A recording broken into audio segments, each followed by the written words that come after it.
Welcome to Mindboost Moments, a podcast for those who want to hear from like-minded people and how they're making a dent in the world. So join me on my continued journey of learning and discovery.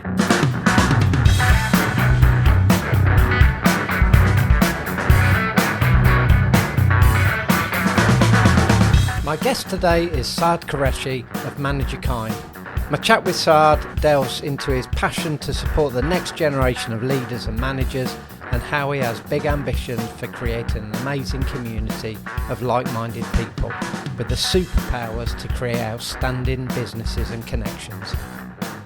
This is Mindboost Moments.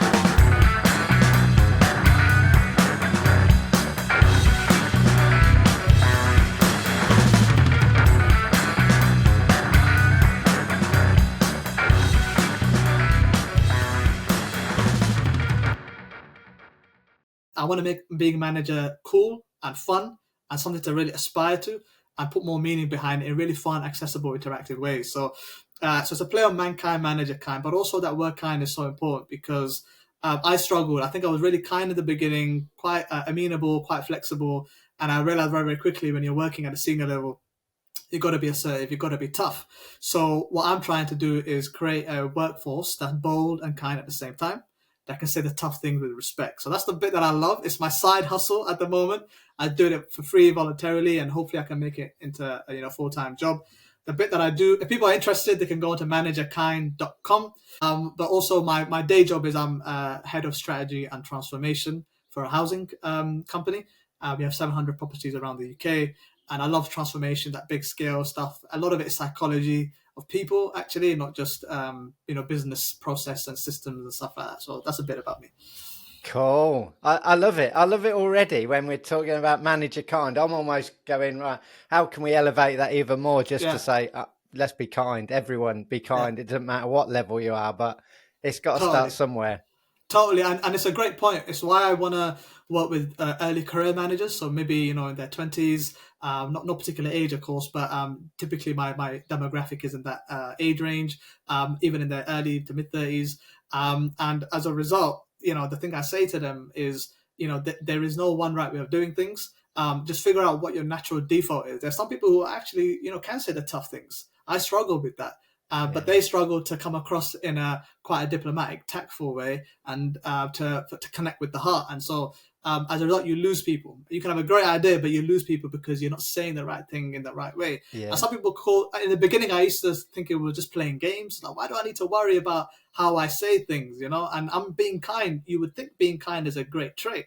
Actually, it's not, because the world isn't like that. You will find people who are not the same as you. And so if you're trying to be just kind with people, you're trying to expect them to be like you, and you can't force people to be like you. So even something inherently positive, I completely turn it on its head. So at all levels, we should be bold and kind, which is why I got both of them in the same sentence. So you said that's your side hustle, that's your passion. So the question I sort of said to you beforehand, is that what excites you in your life and what makes you fizz with energy? Is that the thing?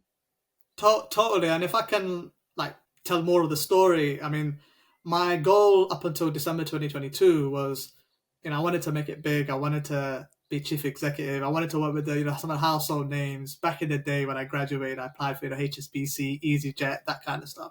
And I've been working since I was 13, though, in my dad's sort of charities and family business. And while I was graduating, I was working part-time, and I worked with him. He set up an education business, which is how I got into education and learning and development, sort of people development, that kind of stuff.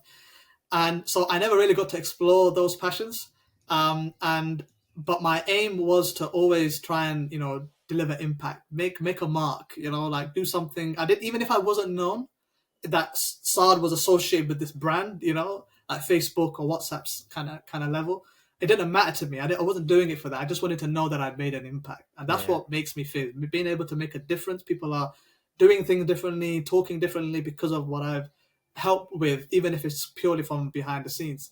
And my aim eventually became, at the time, to become sort of chief executive, MD, because I associate that with making an impact, and I associate it with being an entrepreneur and that kind of stuff. I mean, there's a very big difference between being an entrepreneur and a CEO, though, I came to realize. And up until December 2022, I eventually hit what we call the C level, that sort of chief officer, chief executive, chief whatever. And my title was executive general manager. And I had a global team of 200 people, and I was the youngest at the time, I was 33. And so not that long ago. And I realized, actually, it's great. I've learned a heck of a lot. I mean, strategy-wise, there's things that I can do now. In last 3 years, I mean, I've just accessed new wavelengths in my brain. I can just do things, say things, think about things in a really different way. But I was missing something from that role. Had a global team of a couple hundred people. I was making big decisions, investments of, a couple of million. I was hiring 30, 40 people a year, never really meeting those people. I'm never having the time and making big decisions, but never using like that technology that I was sort of signing off, right? Yeah. And so it wasn't hands-on enough for me, but I enjoyed that big picture thinking stuff. So I realized I've gone to the curve being a senior exec, and I had to tick it off though, otherwise I would always regret it. So I ticked it off, and in December 2022, not knowing what I was going on to, I'd applied for similar jobs in different industries. So I went out of education into charities and sport businesses, and I was getting interviews. And in one, I was a chief executive job, and I got really far in the process, and I pulled out because I didn't want to take the opportunity away from the other candidates, because I realized something, like this is not what I want to do. I don't want to be the chief executive. I want to be hands-on, but I didn't know what job I could do that was hands-on but equally creative, until I got into the space of edtech and designing products and workshops that actually deal with big strategic challenges that businesses face. So it could be like, how do we really create more strategic leaders and business managers? And then I love creating on mural boards, which are super interactive boards, like activities and games and things like that, but all strategic. And I'm trying to turn that into like a side hustle business, which is commercial and strategic, which is what I love, and dealing with quite big issues for an organization, but super hands-on, because I'm in there and on Canva creating the graphics, and I'm on there in Mural creating the boards. So that's what makes me fizz. But when you say this is a side hustle, is that your side hustle? Because the more you talk about it, the more, well, that's exactly what businesses are craving. Yeah. So they're craving strategic leaders that, connected with everyone in the organization on an emotional level, that they get people, but they can see the big picture and drive it forward. And that doesn't sound like a side hustle to me in terms of the opportunity. But I guess it's that where you are in the stage of your passion. Spot on. Yeah, spot on. I think the opportunity is grand. It's that's why I love it, because this could go global. Yeah. And I want to give you a practical example in a second. But you're right. Where I'm at, I've only started this. I've rebranded to Manage a Kind in April only this year. But I launched what we call an MVP, a minimum viable product, just to test it in the market in September last year. So I haven't been doing this long. So to your point, yes, I'm still in that early stage, but the vision, I want to create products, and digital products in particular is what makes me fizz. I get gassed about this stuff, right? Yeah. So one of my products is called Get Me Manager Ready. What a great product name, for example. And this is effectively the world's first external induction program for managers. Usually you think of an induction being inside the workplace by the company you're working for. This, we found a way to create something that's digital. So it's online live workshop. It's events-based, and you could come along. And we've got our first cohort running in June, on 11th of June. So next Tuesday, so hot off the press. And we've got people from 30 companies signed up. And these are pretty large international companies with, insurance industry, utilities, education, tech, with thousands of employees or hundreds of employees. This is what I wanted to do. It's like on that kind of scale. And we've got a September and November cohort, and we've already getting signups like 3 in 1 day, which is a dream, kind of thing. And hopefully the vision is this is such an in-demand product that hopefully next year we'll have 100 people in a cohort, and we'll do it face to face, and we'll be training thousands of employees come 3-4 years time. So that's the vision. So I got the sense actually that you wanted to make a dent in the world, and the way that you were trying to do that was by getting the big roles in the big organizations. But it really feels like this has changed your perspective, and where So what then? Fast forward 12 months. How do you then go? I've made a dent in the world. I mean, I think that even if by the end of this year, even in 6 months, we will be able to have helped 100 people think differently about the manager role, have a much more successful day and experience from day one. That will have a ripple effect because as better managers, they know what the role entails, they'll work on themselves, and then they'll be able to create a better experience for their team. Yeah. The things that we focus on are not just people leadership skills, but how to be commercial and strategic, which means driving the organization forward. That's going to be beneficial to the organization. I think what I'm writing is a new playbook. We've gone completely from scratch. I'm anti-theory. We don't use management theories in the way that people might know them. We're completely writing a new playbook on what management leadership is. Because I was a manager at 17, and then I became a senior exec at 29 for the first time, and then at 33 I had this global team. So I know what's involved there, and I take a bit of that industry insight. Plus, I am research informed, but I'm industry built. So I think being able to say we've helped 100 people, the ripple effect that has, that's what gets me up. To have a great brand and a personality like Manager Kind, and we've got like a great little alien character, if you've been on the website, it's super fun. And getting this into an area where we can create an app, like a digital product that's super scalable. You can just log in and just do these things yourself without being live. That's where I want to be. But the dent in the world, we'll already make that in we'll start to see the seeds of that. Then it's just about how do we magnify that same I thing. think that's the important thing, isn't it? That the almost that butterfly, that ripple effect then of what great managers look like. And I suppose that's the question, right? What does a great manager look like? What does a great manager feel like? Because you'd also say that maybe that's slightly different in different organizations based on the inherent culture, but maybe not. It's sort of an open question, really. What does a great manager look like? And therefore, that's the next level of your dent in the world, isn't it? That you're seeing that effect. I agree. And this is something that I'm still working through. But when you and I spoke previously, I talked about a manager makes a big impact. And it's the least understood role. But the way we describe it is a manager having 3 superpowers. You might remember we talked about the psychologist, the linguist, and the entrepreneur. Yeah. And that's what I believe is what a manager is, because you've got to managers understanding people's thoughts and behaviors and helping them understand themselves and developing them, and then being able to bring them along a journey. And you can only do that if you go into their minds of what they think, right? So you need to be able to have a superpower. Like, okay, you said a phrase there that tells me things about the way you think. You know what I mean? Then you've got to be a linguist, because then you've got to package what you're seeing and say the tough things in the right way with the right words, and you've got to adapt that to different people. And that's what we call that. That's what a linguist basically does. And then you've got the entrepreneur, because I think where a lot of people go wrong is anyone who works for a company is delivering a strategic objective for an organization. No matter, it's just the breadth of that impact varies. That's all. So whether you're an officer, whether you're a manager or a senior leader or whatever, you're delivering a strategic objective. So being consumer focused on what that is, what service and product you're delivering for your customer, and how to deliver it in that kind of way is what we capture in the entrepreneur. So a manager needs to have, in my opinion, those 3 super identities or 3 superpowers in order to be successful. And I think the difference between managing and leading is also misunderstood, because for me, you need to have 2 skill sets. You need to be able to inspire, and you need to be able to execute. And typically, inspiring is associated with leadership, and executing is associated with managing.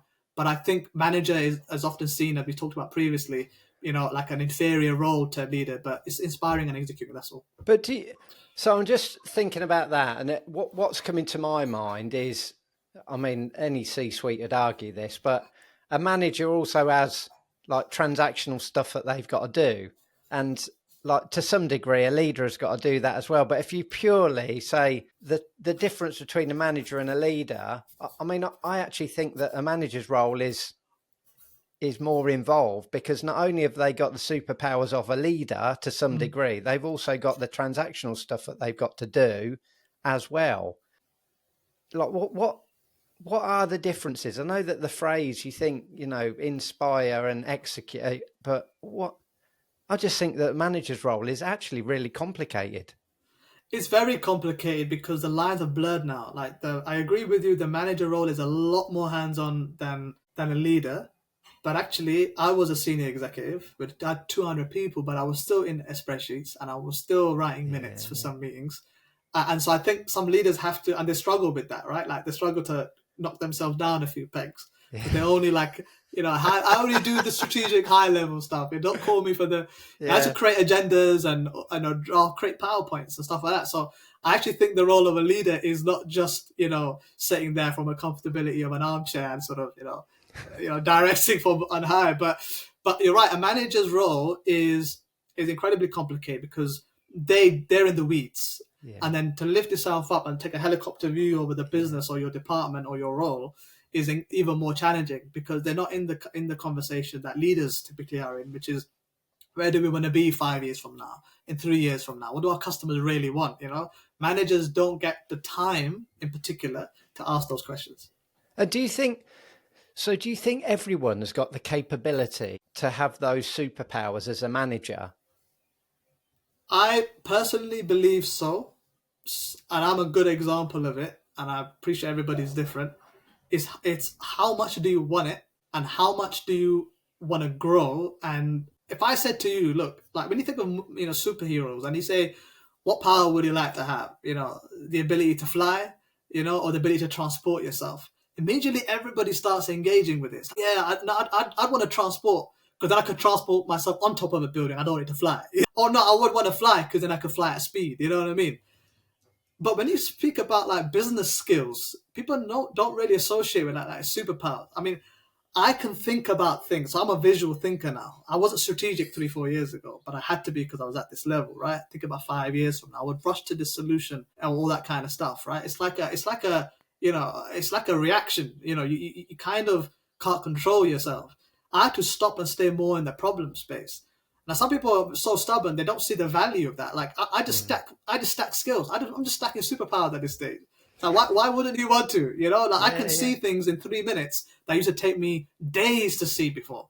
Why wouldn't you want that? I tell you why. Is some people just don't want to change. Some people are comfortable where they're at, and that's okay. Yeah. But if you see these as like a great example is a lot of people I know, they would see senior leaders as just using jargon. And some senior leaders do use jargon and VUCA and ROI and all of these terms. And have you baked it in? It's like you think it's a secret ingredient recipe or something like that, And they were disengaged from the senior leaders. And there are some senior leaders who do it to sound smart.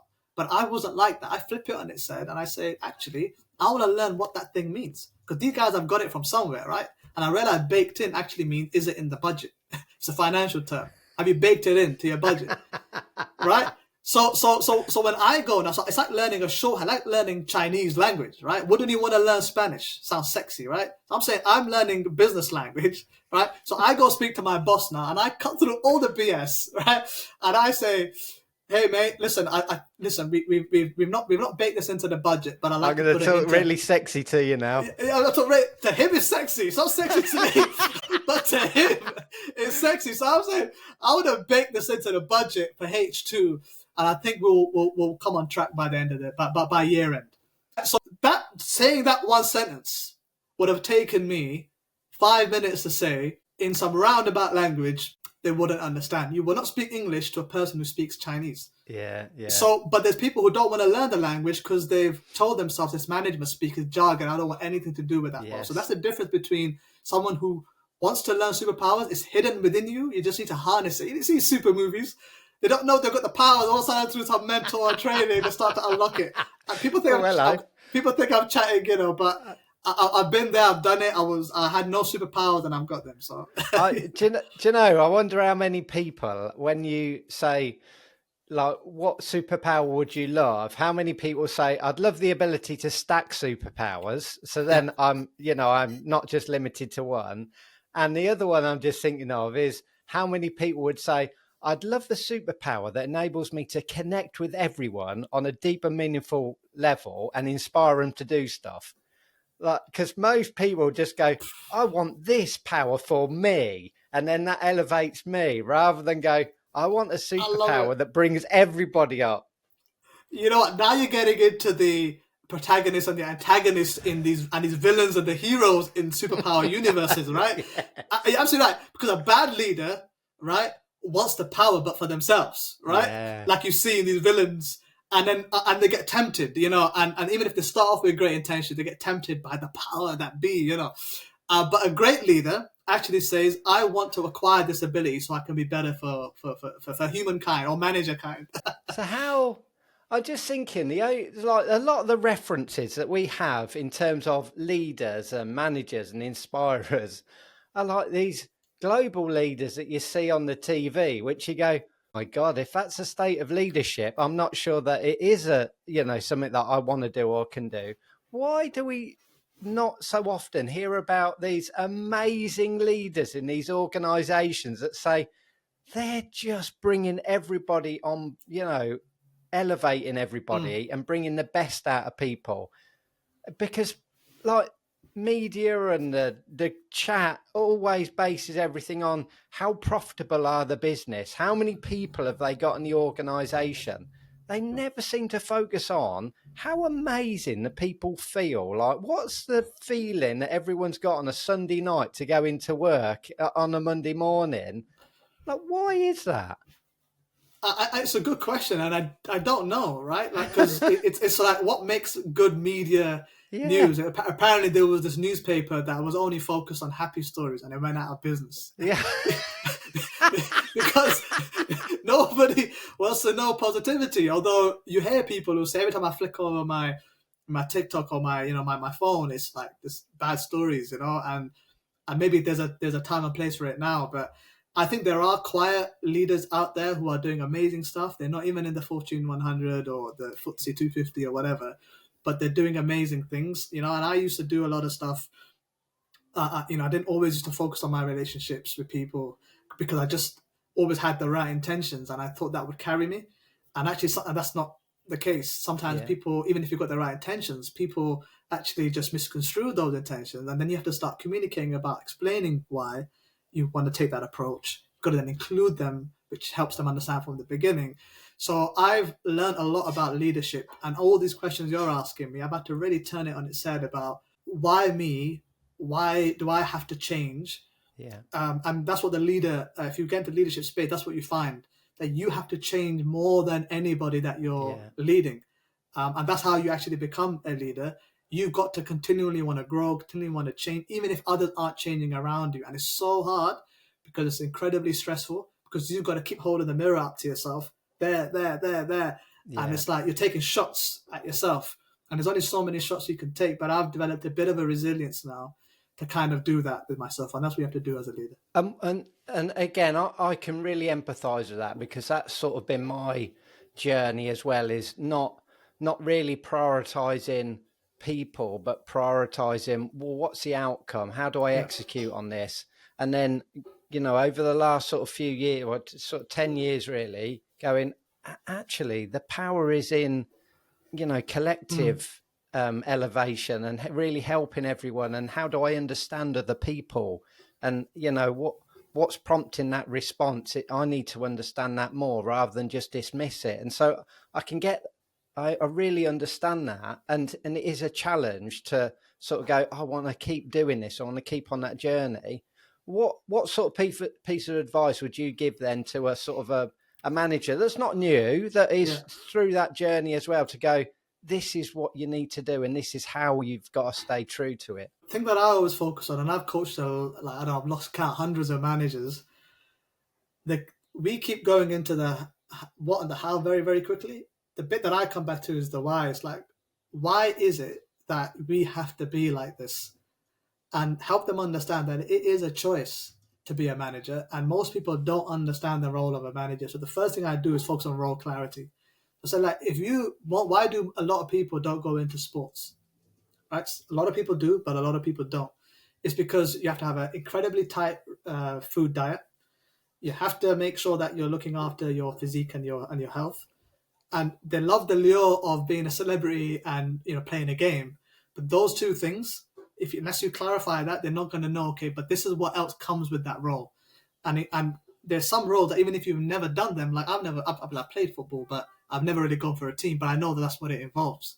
If you're an architect, you kind of know, okay, I've got to be great with, visualizing and conceptualizing and maximizing space, and that's got nothing to do. It's not just from drawings, you know what I mean? So I go back to, why is manager so tough? This is what it involves. It's going to involve you being a psychologist to some extent. It's involve you being a linguist, involve you being an entrepreneur. Are you ready for that? Do you want to do that role? Just like you make a conscious choice to go into nursing, midwifery, all that kind of stuff, that comes with a level of patience. I say I will never be a school teacher, primary school teacher, because I don't have that level of patience that some of these awesome school teachers have. So I know that, right? And it's my calibration as to what I'm going to do. So the first thing I say, before I start teaching you how to get those skills, first understand that, are you ready to embrace that journey? Yeah. Because it is a constant battle with yourself. And what people don't understand actually is, because we are disconnected from the workplace, right? We see it as a transactional relationship work. We go there, we're going to get money, we're going to do a bit of a job. It's a 9 to 5, we're going to come back home. I know a lot of us work outside of those hours as well, burning the candle, but we have a transactional relationship. We don't invest as much there. But at home, even though we only spend the evenings and 2 days on a weekend at home, we tend to put more there, because that's our lifelong relationship, right? With our kids, with our parents, with our partners, etc. So I just recalibrate the whole relationship, that being at work is just like being at home. In fact, you're going to get, the reason why it's so confusing is you're going to get more tested in the workplace because it's 5 days a week than you will in your work. Now, unless you change at a personal human level, you can't change. You don't have two avatars. Some people do have a work self and a home self. But the problem is that they don't see them two merging. And unless you do, you won't understand that what's happening to your body and your mind, because you're getting tested on a human mind level. It's not to do with work. I tend to think, I think what's changed my outlook is like a bigger transformational reason to do stuff. And that doesn't matter who you're working for or what role you're doing in. Like if you're a teacher, I would tend to sort of sit back and go, do you know what? I want to make sure that everyone is educated to this right level. I'm just sort of, saying words for a particular role there. Or if it was an architect, I want to transform the face of what buildings look like in the UK. And I tend to think about it, it's got to be that level of sort of passion and commitment that's why you do that. So you don't turn up on a Monday to say, I want to do those drawings, I want to do that CAD plan. I want to change the face of what stuff looks like. And like as soon as I started thinking that way about digital learning, it wasn't, I want to develop, I want to do some great design and put some e-learning together. It's, I want to transform how people learn in businesses, and then they transcend that as well into life as well. And then you start going, okay, I get a bit more about this. I understand, that I need to connect with other people around this. I want to elevate other people and bring them on that journey as well. And I think that was the moment where I went, okay, it's not transactional. It's more about people. And then, of course, other people around you go, oh, shit. If you only just realise that, okay, some of us take a little bit time to open up and to realise that. But that's how I balance it in my head. And then that's something that stays, you then go, this is why I do this. This is why I stand there and take, the battering sometimes that comes with working in an organisation and doing the stuff that I do, because that's the added piece that you need to sort of cope with in an organisation sometimes. I mean, what's been really great is that you've talked a lot about the superpowers of a manager and a leader, but I really want to know, what do you think your superpower is, or what do other people think your superpower is? I mean, I think other people will say that I bring a lot of energy, I think, to the room. And I can explain things that are super complex in quite a simple, fun way that I think gets you to get outside of your zone. I think I've done it quite a few times during this call. I think it's like putting a different zone, because I became fascinated with the psychology of people. Because I said I had a team of a couple hundred people. To me, some of the projects that we would do running our new system just made so much sense to do. And so it's like, how can I, in the shortest amount of time, explain to somebody who really doesn't have all the benefit of the 5 months worth of conversation, or the strategic level understanding that I have, and being able to speak at different levels in a really simple way is so important. So I talk about risk management, for example, and someone kept the risk kept bubbling up in their business unit. And I realized they didn't understand the importance of risk management. So how do I get them to understand that isn't just like a funny theoretical Excel sheet risk register type thing? I was like, look, and funnily enough, it's really interesting, right? And this is like using language and words. This guy was and I won't go into too much detail, but he worked in the Royal Navy, right? To do with submarines, shall we say. Awesome guy. And I said to him, look, risk management is a bit like sonar detection. Yeah. And it's like making threats in your environment visible. And so you got to figure out what's coming before they come, right? Otherwise, what would happen if you were in a submarine? And he was like, oh my God, we would be dead in the water kind of thing, you know? and that's how and I think that linkage with people's experience. And similarly, he told me something once. There was an expression in the Royal Navy called "Don't fight the white." Now I have no clue how that came about, but it meant something to him, which is the most important thing. And it means when you get a command down the chain, even if it doesn't make sense, you have to follow it through because it's the difference between life or death, right? So one time, senior executive came down. I'm on the senior executive team, but this was my boss, and he was talking about something, and it wasn't landing very well, especially with my colleague. And he was known to just not bite his tongue, my colleague, would say it direct as it is.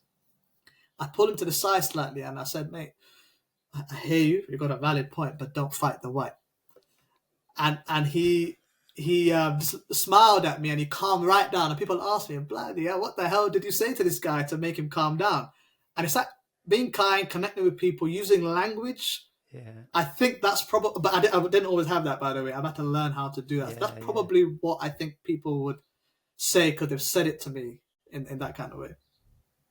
Cool. And I think sometimes also attached to that superpower is you just read people really quickly and you read a situation really quickly in order to, you know, that's sort of the sub superpower almost to sort of start demonstrating it. I love what you said there, mate, because I think we've all got invisible powers. We just don't know that we have them. We don't know that we use them. So I always realized I was great at reading people and situations, but I never knew that. So I can never do anything with that power, right? The moment I slowed down and I just understood what was going on around me, then I could leverage it in a positive way. I do good with that power. And that's why I say to people that, you know, when we're teaching kids and people to read books, you know, we should teach them to read people. Yeah. Because that's probably the most important skill if you want to become a manager and a leader. And they don't teach you this stuff. So like I've got interactive activities that teach you how to read a person based on this interactive activity I got, just like you're reading a chapter in a book. And now that's a skill you want to have. That's a superpower you want to have because, you know, like you can just empathize, you can convince, you can persuade, but all in an ethical way, positive way. And why wouldn't you want to learn that skill, coming back full circle to what we were talking about earlier? You've just reminded me of, I'm just listening to a book called The Laws of Human Nature. And there's a story in there about a guy who, for a period of his life, I think the term's paraplegic. He couldn't move. And so he spent, I think it was about 2 years just observing. He could only move his eyeballs. And he was observing people, and then he ended up going into psychology because he'd actually learned. I mean, it was fine after that, but he'd actually learned to read people's body language and even the subtleties of how they walked in a room and how they were doing stuff and what it meant and being able to diagnose that. So you're right, actually. We sort of, again, we get back to a real transactional. Yeah. This is what you need to learn, whether it's, you know, reading or times table or all of that. And we don't actually put it into context of, well, what's this going to do? So if every child said, well, what super armor is this going to give me then? It would get most people thinking, wouldn't it, to go, I hadn't thought about that. Absolutely. And sometimes people annoy us and we get angry at them. We think it's for no reason or we can't quite pinpoint. And it's because they've said something. So our mind has already picked it up without us knowing, right? Like it's really got us upset. All made us happy, but mostly upset. Yeah. But if we could figure out what that phrase or what that word was, and because when you get to a senior level, because you have to influence people, because you're not doing it for them, You have to use words and language. The only tool you have, you can't do it for them, right? You can't help them produce a sales report. You can't help them speak to a customer. You can't be there with them to lend them support, but you can't always be there. So the only thing I can do is give you tools and speak to you. So it becomes all about language. And I become so good at, I've not got coaching qualifications, though I've thought about getting one. But it's like I've learned through professional experience that I have conversations now with people. And it's, like when Superman, like coming back to full, so where he starts to hear all of these things. He doesn't want it and he's got to contain it. Now people start talking to me, like my wife, for example, and she'll just say something. I'm like, wow, that word is associated with a particular behavior you do. Yeah. And I can see where this is going to go. So I'm careful about the language I use with her. And stop using that. And it just happens. I don't try. There's a word that comes, and I read the person's body language or their tone or their words. It just happens, and I kind of want to stop it from happening because it's just a bit overwhelming. And it sounds like I'm being a bit, but it's so true. When you get to such a level that it happens second nature, that's when you've kind of clocked it. And I think on that point, I think the idea of becoming this leader or this manager it's a journey. It's a constant thing, and it's a constant challenge to yourself to go, I need to understand more. I want to learn more. I want to connect more. And it's never done. So I always say, whenever someone says, oh yeah, I've been doing this for X amount of years, I know what I'm doing. It's like, okay, I think you stopped learning quite a long time ago, because it's a journey. It's a learning journey. And I know that sounds really cliche, but it is. It never stops. It never stops. And I'll give you one quick final story. I mentioned I was working since I was 13, right, in my dad's companies, various charities, etc. And I think I must have been maybe 14 at the time. And I'm in his office, and I got my back turned. I'm doing something, I can't remember what. My dad's speaking to one of his team members. And the team member, I turned around because my dad said something to him. And then the person left after 10, 15 minutes. And I go to my dad. I was like, Dad, did you just say this to the same person like 5-6 months ago? I remember this. He was surprised I remembered. He goes, yeah, you're absolutely right. And I was like, why didn't he listen at that time? Because he hasn't just wasted 6 months of his time to learn and progress. Clearly, I wasn't using those language, but that's what I was trying to get out. And he sat me down. He was like, how does I explain it to a 14-year-old? Which, and he said, sometimes people don't want to grow, they don't want to learn, etc. I know this person has just wasted, because my dad was totally right. He was super calm and quiet. This guy was kind of getting a little angry. I'm like, that was unfair towards my dad. The person just wasted 6 months. He could have learned what was being sort of asked of him, but rather than putting a blocker on, and he would have been 6 months further ahead. And that's been my motto ever since. It's examples like that opportunity comes, just try and flip it on its side. You don't have to accept everything to their face even, but quietly at least have a talk with yourself and say, oh, you know what, actually I did cock up there. I could have learned something different there. Yeah. And that's a one thing that we're never going to get more of. I totally, and people will stop giving you feedback and helping you because if you're not gonna use it. Again, recognizing everyone's neurodiverse, everyone's got different learning needs. I'm not asking everybody to continually learn, but what I'm saying is the people who don't want to continually learn, funnily enough, have a problem with those who do. Yes, so everyone's each to their own. I'm just saying there's nothing wrong with always expanding your mindset. There's nothing wrong with that, actually. There is something inherently wrong. It doesn't sound right? Like, why would you want to stop learning? So there is some inherent difference, but equally, if you don't want it, it's totally fine. You know what I mean? I love it. I mean, we could chat all day about this, as I always say. I've thoroughly enjoyed our conversation. Thank you so much for joining us. If anyone wants to learn more about what you're doing at Manage Your Kind, how do people get in contact with you?